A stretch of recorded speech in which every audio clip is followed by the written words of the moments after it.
Hello, everyone. Welcome to the Patel Pick and Roll podcast. I'm your host, Shivam Patel. Thank you so much for joining me. Well, ladies and gentlemen, it is the best time of the year. It is NCAA March Madness tournament, and the tournament has been going really strong so far.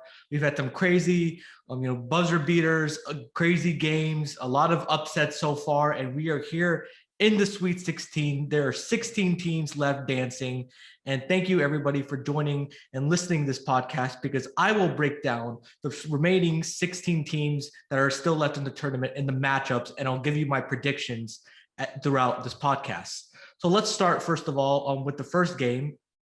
It is Gonzaga against Arkansas. So, of course, Gonzaga is the number one seed in this overall tournament. They only lost like 3 or 4 games overall the entire year, and they're a really high potent offensive team. They're number one in scoring offense, scoring margin, and rebounding. So they have the size, they have the guards, and they have the scoring ability on the offensive end on the floor. But it doesn't just stop there with the Gonzaga Bulldogs. They can also clamp down and play really good defense, make it super difficult on the opponent to score, and make life really tough on them and get a lot of turnovers to generate their offense, because they love to run up and down the floor and get a lot of easy points in transition. So they're going to be facing the Arkansas Razorbacks, which are another 4 seed, in this tournament. And the Arkansas Razorbacks have a great team overall. They have some great guards plays. They have JD Note, Chris Likes, Jalen Williams, who's really regaining a scoring touch. He had a nice game in their last game against New Mexico State. So Arkansas definitely has the horses to be able to match up with Gonzaga. But my real concern for Arkansas is that Jalen Williams is going to get into foul trouble, because he's going to be either having to guard Drew Timme or Chet Holmgren on Gonzaga's front line. And Drew Timme has been a complete beast in this tournament. He literally put Gonzaga on his back because they were down in their last game against St. Mary's, and he had a crazy second half. They were just feeding him the ball.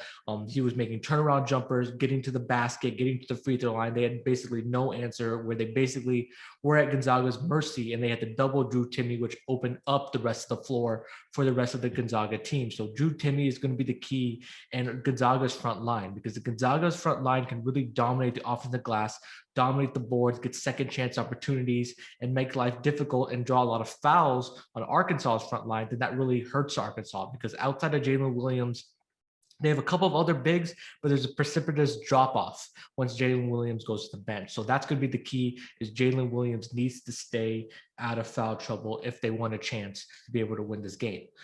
Another key to look out for is Arkansas at the free throw line, because Arkansas was down in their last game against New Mexico State. But in the second half, they really put their head down instead of just shooting a lot of jump shots and really get into the foul line, because they have guards that can really quick off the dribble, that can attack, can really put pressure on the defense. So these guards, from the beginning of the game, need to go downhill, draw fouls on Gonzaga, get to the free throw line, because it's going to be tough to score anyway. So they'll get confidence as they see the ball go through the net and get to the free throw line. I think that's going to be the key, be able to Gonzaga, to keep Gonzaga's offense from really dominating this game, is if Arkansas can slow the game a little bit down by shooting and making a lot of free throws. So I think this is going to be a great game. Again, Gonzaga is the 1st seed. Arkansas is the 4th seed, but Arkansas has had a great year. This is the 3rd straight year, I believe, that they're in a Sweet 16. So Eric Musselman has brought up a great program. They have really hardworking blue-nosed guys that are also really talented. I think this is one of Eric Musselman's best teams. But unfortunately, they're running into a buzzsaw in Gonzaga. I think Gonzaga just is the better team overall. I think they have more weapons on the offensive end of the floor, and I think they'll play defense better. And I think Gonzaga's talent is going to win this game. And I feel like Gonzaga is going to win this game 75-70. All right, so let's go on to the second game, which I'm really looking forward to. This game is number 2 seed Duke against number 3 seed Texas Tech. So, of course, we know the storylines with Duke. This is Coach Krzyzewski's last run in the NCAA tournament. He's had a successful career at Duke, and Duke is trying to hoist the trophy and send him out on top. So let's see, because Duke has had a very interesting tournament so far. Of course, they won their first game easily, being a 2 seed.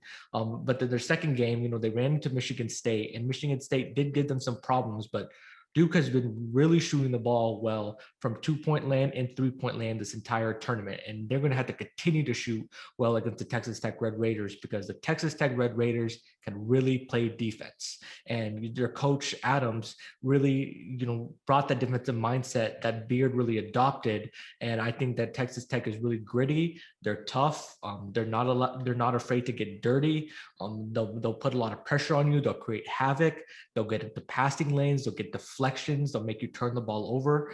And even when you do get a shot up against this defense, it'll be a contested shot, and they'll clean it up with the defensive rebound. They do not allow their opponents to get a lot of second chance opportunities. So I cannot wait because Duke has one of the best scoring offenses in the tournament. And because, of course, they're led by Paolo Banchero, who's going to be a top 5 pick in the NBA draft this coming year. They also have some great guards, Wendell Moore, Jeremy Roach, and then they also have a great postman in Mark Williams. So what's going to prevail in this game? Is it going to be the offense of Duke, or is it going to be the defense of Texas Tech? But also, I don't want to underestimate the fact that, yes, Texas Tech prides themselves on defense in their defensive team, but they can also score on offense. They have some great weapons that they're really able to utilize.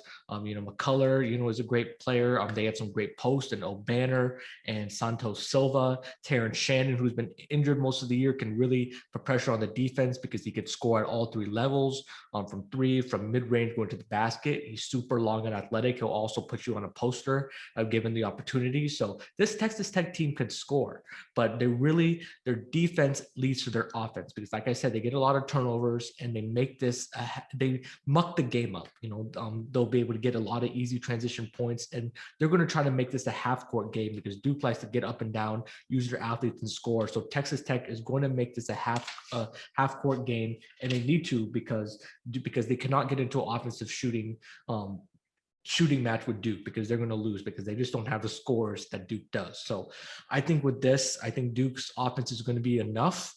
But also Duke is very underrated on the defensive end of the floor. That's what helped them against Michigan State. They're able to make shots and get stops, and that's the key to winning tournament games. So I think that Duke is going to be able to score enough. I think Banchero is going to have a big game. Mark Williams is going to have a good game. Their guards are going to be able to continue to make shots. And I think Duke is a little bit more balanced and better shooting team overall. So I think the Duke Blue Devils are going to come out on top. But this is going to be a very close game, ladies and gentlemen. And it's definitely going to go to the wire but I think Duke is going to end up edging out Texas Tech. All right, let's get to the third game at the Sweet 16. It is a rematch from the 2018 National Championship game. The Villanova Wildcats were the 3 seed against the 11 seed Michigan Wolverines. And starting with Michigan Wolverines, man, what a year that they've had. They had a lot of ups and downs. Of course, they're 11 seed when they started the season as a top 5 ranked team in the country. With the whole Juwan Howard suspension, the Michigan has been up and down with the play on the court. They were like a bubble team, but now they are in the Sweet 16 and they're really making noise so far in this tournament. And they had a great win against Tennessee because Tennessee with Coach Barnes is a legit team, and many projected Tennessee to win that game, but Michigan ended up coming on top. So I think this is going to be a fantastic game because Villanova is also a really well balanced team. Of course they can play defense.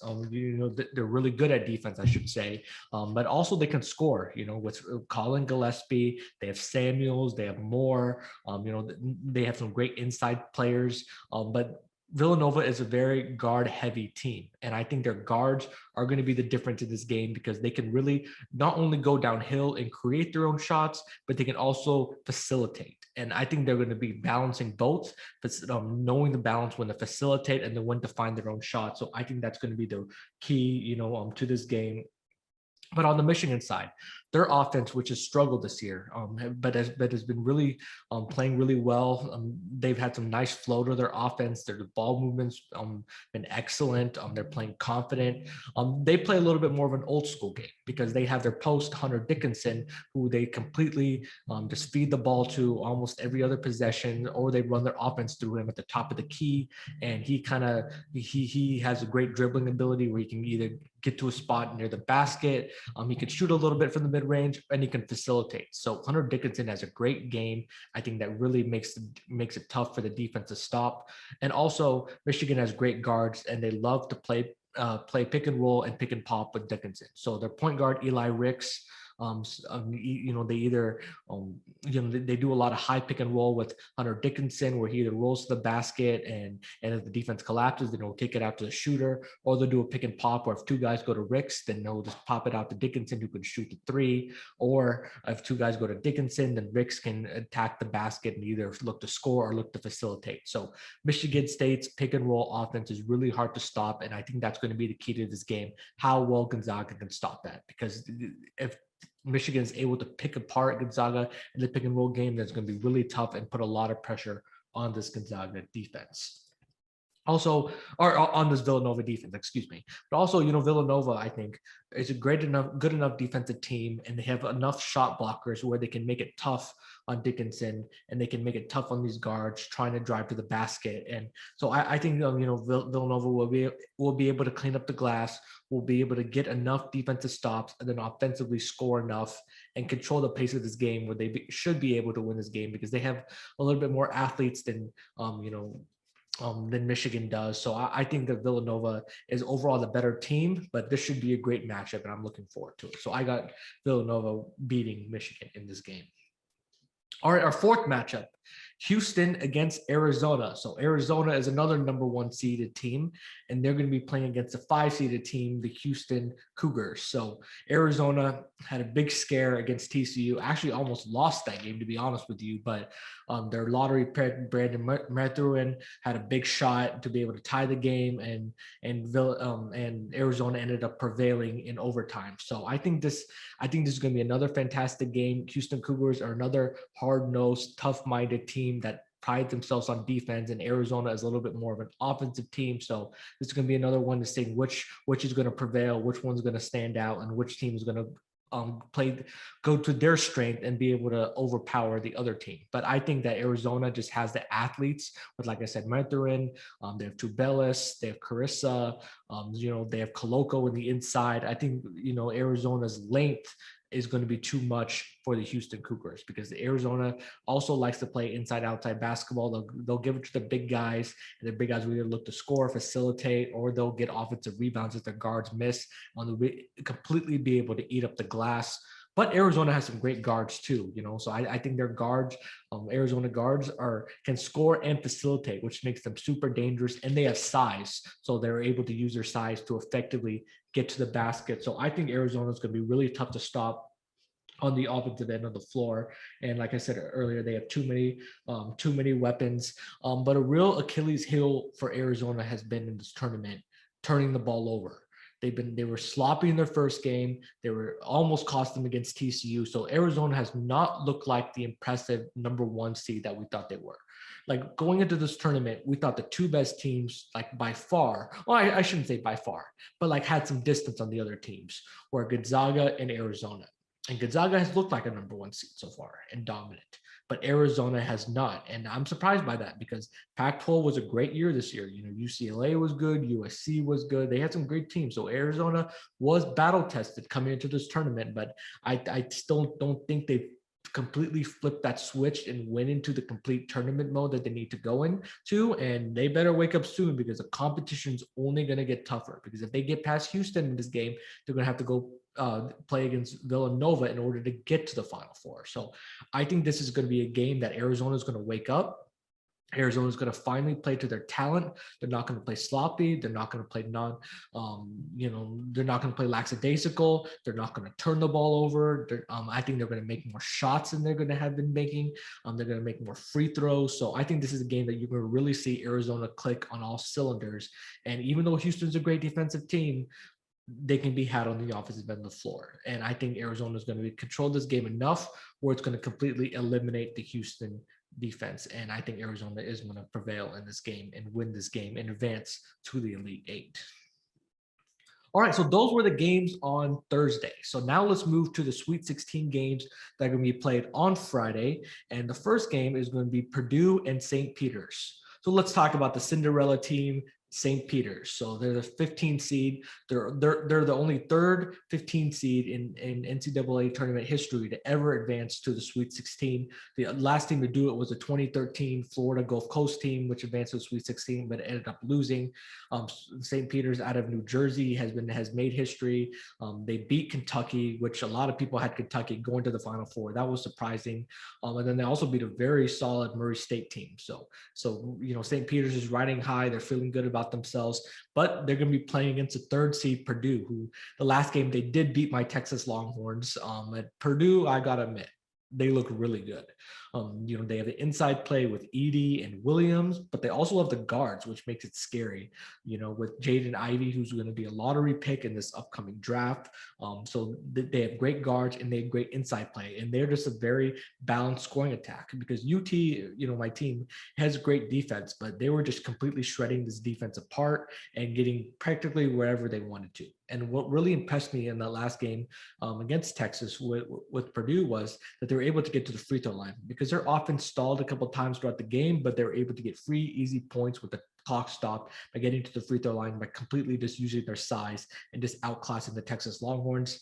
And expect the same here. Because first of all, St. Peters has had a great run, but they're not the biggest team.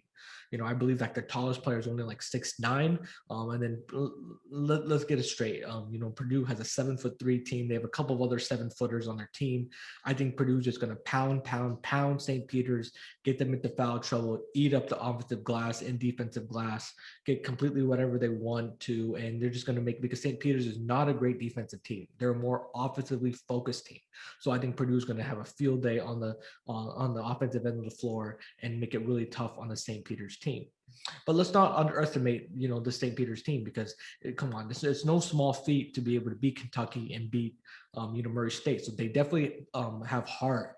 And what really impresses me about the St. Peters team is that they play hard. They play 100 miles an hour. They dive for the ball, loose balls. They get the 50-50 balls. They just play like their heads on fire. And that's a great thing, because that keeps them in the game even when their offense hasn't been clicking on all cylinders. So I think that's going to be a big thing, that St. Peters is going to be able to stay in this game because of their ability to play hard. And they have enough shooters on the team. They have Eddard. They have a couple of their other guards that can really shoot the ball, can also shoot it from mid-range and get to the basket a little bit. So this St. Peters offense has talent. I'm just worried about their defense. And I think that, Purdue's size, length, and athleticism is going to overwhelm the St. Peters team. And I think this is going to be the most one-sided game of this whole Sweet 16. I'm really excited about the other matchups, but this game, I think, is going to be heavily favored for Purdue. And I think Purdue's going to win this game. All right, the next game, it is Providence against Kansas. So Providence is the 4 seed. Kansas is the number 1 seed. And I think that overall, Providence has had a great run so far in the tournament. And I think they've been really impressive. Of course, their defense is going to be there. But I just love their hard-nosed basketball. They really just do a great job of just putting their head down and going to the basket at all costs, really putting a lot of pressure on their defense. Al Durham has been awesome. Hockler has been making a lot of shots, getting in the post. So they can beat you in a lot of different areas. Providence can. And they also play hard defensively and make it really tough. I think their defense has been the main reason why they've been able to win their first couple of games of the tournament. But their offense has really been able to catch up to their defense, because throughout the year, Providence has not been the most offensively competent team, but so far in the tournament against South Dakota State, and then their last game, I think they've been really playing well on the offensive end of the floor. And that's what makes this Providence team really dangerous, because they're a complete team that can play both ends of the floor. But they're running into Kansas, which Kansas has been, pretty impressive so far. They had a nice win against Creighton, and really didn't face much adversity there. The Kansas's guards are incredible. They have DeJuan Harris, Christian Braun, Ochai Agbaji, a great post, and David McCormack, who has an old school game, back to the basket game, who likes to shoot a lot of fadeaway jumpers and, hook shots, but he can also get to the line. He can shoot a little bit from 3 also. But I think the Kansas just has a lot of talent, and I think their talent is going to show. Kansas has been shooting really well from 3 and really well from 2. I think that's going to continue. And I think Kansas is just has more, weapons. I think it's just simple as that. And what's going to make this game really close is that Providence is a really veteran team. They have a lot of 50-year seniors, 6-year guys, and they're also, which this is an important stat, they're 11-2 Providence is in games decided by 5 points or less this year. So that means when the game's on the line, they always find a way to win, and that helps because they have a veteran team. But I think that overall, that Kansas is just a different animal, and I think Providence is gonna be successful against them throughout the game. They're gonna have runs, they're gonna keep the game close and everything. But I think Kansas, is a team on a mission this year. I think this is Bill Self's best Final Four team since he won the championship, his last championship, and I think that Kansas is going to come out on top and be able to win this game. But it's going to be a close game. It's definitely going to be. It's going to go down to the last 2 minutes of this game, but I think Kansas is just going to make enough plays to be able to edge out the Providence Friars. All right, so our second to last game in the Sweet 16 is a game of two blue bloods. It's the North Carolina Tar Heels, the number 8 seed, against the UCLA Bruins, who's the number 4 seed. So the UCLA Bruins, of course, we know they made the Final Four last year, went from the first four to the Final Four. Had an incredible run. This year had a lot of injuries. They were a top 2 team in the country, but then had a lot of injuries, fell off a little bit, didn't win the Pac-12. But they've had their moments this year. They've been kind of up and down a little bit. But also the North Carolina Tar Heels if you talk about up and down team, they epitomize an up and down team. In the ACC, yes, they finished third, but they've had, they had a tale of two, halves because, at some times during the season, they would play dominant where you think, okay, this is like a potential Final Four team. And sometimes they'll completely drop the ball, like against Duke, against some other team, and be like, wow, is this team even going to make the tournament? But I think what really gave the North Carolina Tar Heels, who were on the bubble, but now are in the Sweet 16, which is incredible, especially led by first-year coach Hubert Davis, who replaced Roy Williams after he retired, was that last game. It was Mike Krzyzewski's last game at Duke, at Cameron Indoor Stadium with all the crazies. North Carolina has completely dominated the game at all facets of the game and completely ran Duke out of their own gym. And that's what gave them confidence, because even though they didn't win the ACC tournament, you can tell that they're playing with the swagger, they're playing with confidence, especially on the offensive end of the floor. And I think that's really carried so far into this tournament. And with North Carolina, they have excellent guards. RJ Davis is a great point guard. Caleb Love can really shoot the ball. Brady Manick, who's kind of an inside-outside guy who can shoot, but also can play inside and get to the basket. But the North Carolina Tar Heels play like the Golden State Warriors. They love to shoot a lot of threes. They'll jack up a lot of threes. And that's a big reason why they were able to beat the Baylor Bears. They've had the surprise of the tournament, the best win of the tournament so far, beating the 1-seeded Baylor Bears. And they were completely blowing them out. It was a completely one-sided game. They were winning by 25 points until Baylor came roaring back. But North Carolina just made enough plays down the stretch to be able to hold on and win that game. But I think with North Carolina, their defense is not the best, but if they make threes in this game, they're going to have a chance. But they're not one of those teams that just reliant on shooting threes. They can get to the basket, they can shoot the mid-range shot, and they can get to the free throw line. So if their threes aren't falling, they have other ways that they can beat you, which I liked about that because they're not a one-trick pony. But with the UCLA Bruins, who also have those fantastic players. Tiger Campbell, who's short, but he plays like he's like 6'6", incredible. He made so many big shots in their first game against Akron in the second half when they looked like they were teetering a little bit. Johnny Juzang, who had a great Final Four run last year, he's starting to get back into form. Jaime Jaquez, who can completely score at all 3 levels. He's been awesome. Cody Riley. UCLA has the more athleticism. They have the more talent. But it's just a matter of making shots for the UCLA Bruins. Can they make enough shots, especially if North Carolina makes a lot of threes? And I think that's a question for them because with the Steve Cronin team, they'll play defense and they'll get stops and they'll get turnovers. The question for UCLA has been all year as the offensive and the floor is can they make enough shots to be able to stay in the game? And so far in the tournament, they have. I think their offense has been good. It's been flowing well. Their ball movement has been been clicking on all cylinders. They've been, cutting, getting a lot of easy baskets, backdoor cuts, playing a lot of pick and roll. So I think UCLA is going to be able to score in this game because they have enough athletes, they have enough firepower to be able to score. And I don't see that North Carolina making as many threes as they've made in the first 2 rounds. And they're not as competent on the defensive end as UCLA is. So I think that's going to be a reason that UCLA is going to be able to win this game and beat the North Carolina Tar Heels. All right, our last game of the Sweet 16. This was a surprise here because I did not expect either of these two teams to make it in the Sweet 16. It is the 11th seed Iowa State Cyclones from the Big 12 against the 10th seeded Miami Hurricanes from the ACC. Nobody expected these teams to make it, especially Iowa State, who was another bubble team and is advancing to the Sweet 16, and then the Miami Hurricanes. But both of these teams had very impressive wins. About the Iowa State Cyclones, they did beat Wisconsin in Milwaukee and Wisconsin's backyard, which Wisconsin was a third seed. So that was a super impressive win. And Miami, Miami had some nice wins so far in this tournament. And I think that this is going to be a fantastic game of two kind of underdog teams, going at it. I think Iowa State is they're not as good offensively, but they've led the Big 12 in 3-point defense and turnovers.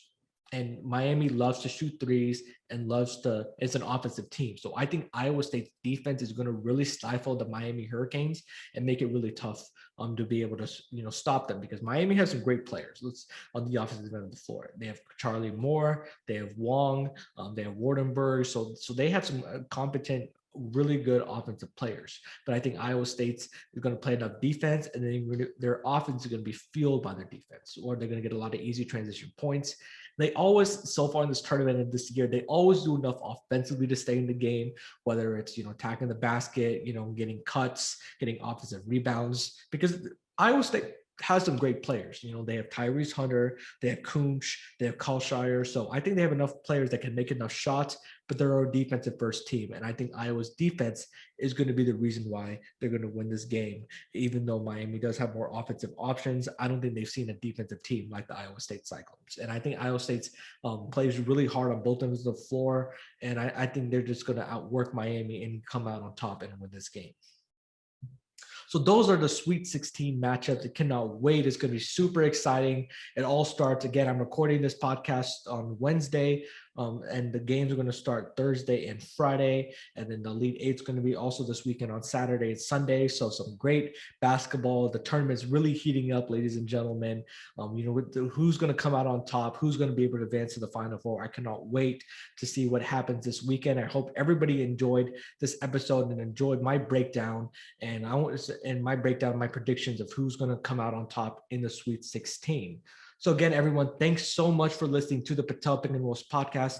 Be sure to subscribe to the Patel Pick and Rolls podcast on whatever your platform you listen to. It can be Apple Podcasts, Spotify, Stitcher, Google Podcasts, anything. Be sure to subscribe to the Patel Pick and Rolls Sports podcast, and I'll be back soon. So thank you so much, everybody, for listening.